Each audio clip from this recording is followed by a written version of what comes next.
আজ বন্ধুরা আমি চিচিঙ্গা নিয়েছি। আমি চিচিঙ্গার একটি নিরামিষ রেসিপি বানিয়ে দেখাবো, খুব ভালো লাগবে। আর এই রেসিপিটা আমি আমার মায়ের কাছ থেকে শিখেছি আর খুব সুন্দর লাগে। এখন আমি চিচিঙ্গাটাকে কেটে নেব। চিচিঙ্গার এই পাতলা খোসা ছাড়াতে কিন্তু বেশি সময় লাগে না, অল্পতেই এই চিচিঙ্গার খোসাটা ছাড়ানো যায়। এখন পরিষ্কার করে আমি চিচিঙ্গার খোসাটা ছাড়িয়ে নিয়েছি। আমি পেছনের দিকটা একটু কেটে নিচ্ছি আর আগের দিকে একটু কেটে নিচ্ছি। এবার এটা হাফ করে দুটো করে নিয়েছি। এইভাবে করে আরো একটি চিচিঙ্গা ছাড়িয়ে নেব। আর আপনারা যখন চিচিঙ্গাটা নেবেন খুব নরম দেখে নেবেন, বুড়া চিচিঙ্গা কিন্তু ভালো লাগবে না। এই চিচিঙ্গাগুলো খুব নরম।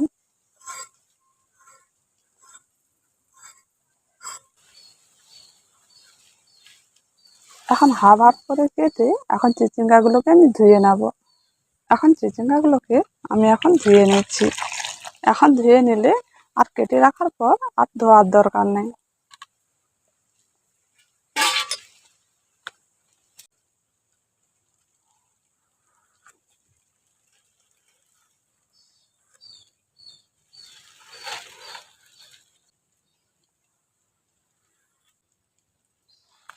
আমি এইরকম সরু সরু করে চিচিঙ্গাগুলোকে কেটে নিচ্ছি।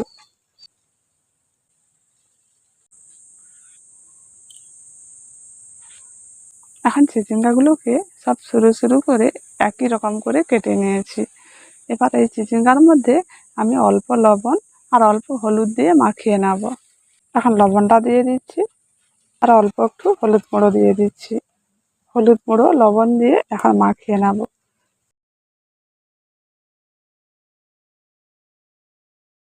এর মধ্যে লবণ আর হলুদ দিয়ে ভালো করে মাখিয়ে নিয়েছি। এবার এর মধ্যে থেকে জল বেরিয়ে আসবে, আর ভাজার সময় তখন কোনো জল বেরাবে না। চিচিঙ্গাটা কিছুক্ষণ রাখার পর চিচিঙ্গার মধ্যে কতটা জল বেরিয়েছে দেখুন, অনেকখানি জলটা বেরিয়েছে। এটা কিন্তু ভাজার সময় জলটা বেরাবে না। এবার আমি উনুনটা ধরিয়ে দিয়েছি, এবার রান্নাটা করে নেব। একটি কড়া উনুনের উপর বসিয়ে দিলাম।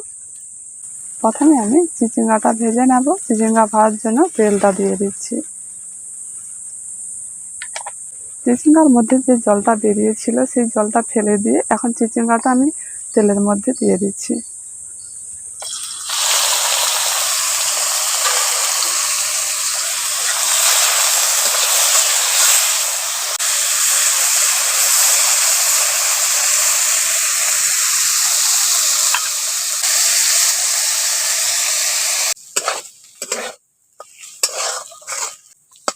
এখন চিচিঙ্গার মধ্যে কোনো জল বেরোলো না, আর অল্প তেলেই চিচিঙ্গাগুলো বেশ ভালো হয়ে ভাজা হয়ে গেল।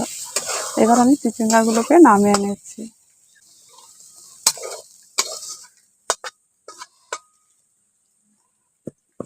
এবার রান্না করার জন্য আমি আবার একটু সরষের তেল দিয়ে দিচ্ছি।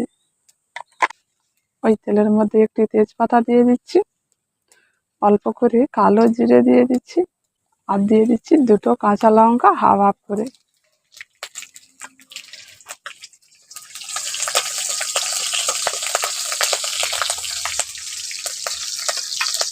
অল্প করে একটু হলুদ গুঁড়ো দিয়ে দিচ্ছি।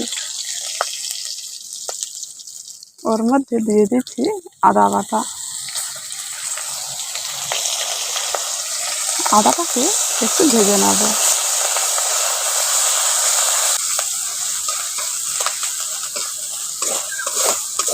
এখন আদাটা খুব ভালোভাবে ভাজা হয়ে গেছে। এবার আমি এর মধ্যে দিয়ে দিচ্ছি আলু। আমি এই রেসিপির জন্য একটি আলু নিয়েছি।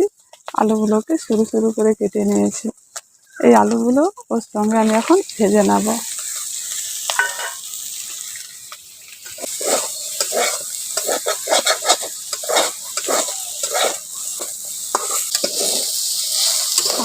আলুগুলোকে আদার সঙ্গে একটু অল্প করে ভেজে নিয়েছি।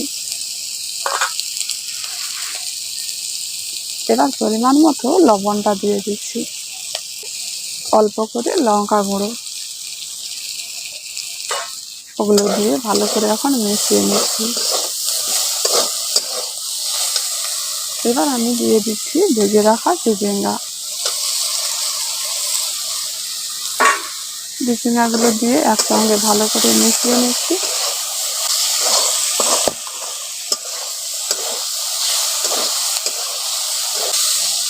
এখন ভালো করে আমি চিচিঙ্গা, আলু আর মশলাগুলো কষে নিয়েছি। এবার এর মধ্যে দিয়ে দিচ্ছি আগে থেকে আমি পোস্ত আর সাদা সর্ষে একসঙ্গে বেটে নিয়েছি, অল্প জল দিয়ে একটু মিশিয়ে নিয়েছি। এবার এই মশলাটা এর মধ্যে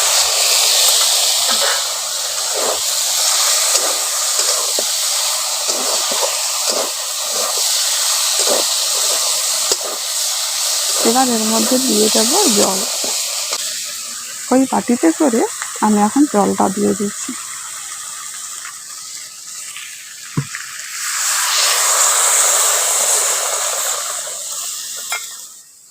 পরিমাণ মতো জলটা দিয়েছি, আলুগুলো সিদ্ধ হবে।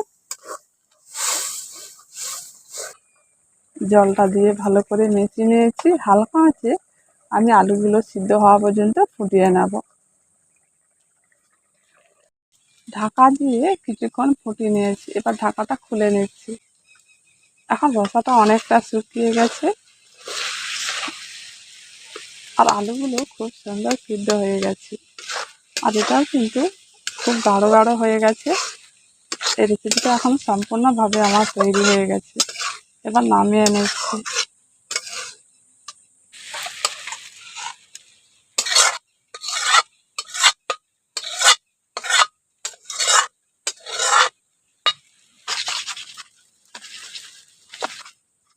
সরষে পোস্ত দিয়ে এইভাবে চিচিঙ্গাটা আপনারা বাড়িতে বসে বানাবেন, খুব ভালো লাগবে। আর এইভাবে বানিয়ে খাবেন। যদি ভালো লেগে থাকে একটি কমেন্ট করে জানাবেন।